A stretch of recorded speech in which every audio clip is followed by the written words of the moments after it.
আমার মনের রাজ্যে ছিল এক এমন রাজকুমারী, তারে ভালোবেসে দিয়েছিলাম যা ছিল আমারই। আমার বুকে মাথা রেখে বলতো মনের কথা, ভাগ করিয়া নিতাম দুজন দুঃখ কষ্ট ব্যথা। আমি শুধু ছিলাম যে তার প্রেমেরই পূজারি, তার ভালোবাসা করলো আমায় পথেরই ভিখারি। তার কত ভালোবাসি জানে না রে জগৎবাসী, জানে অন্তর্যামী।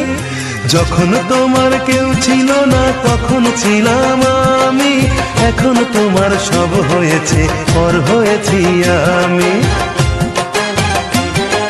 যখন তোমার কেউ ছিল না তখন ছিলাম আমি, এখন তোমার সব হয়েছে পর হয়েছি আমি।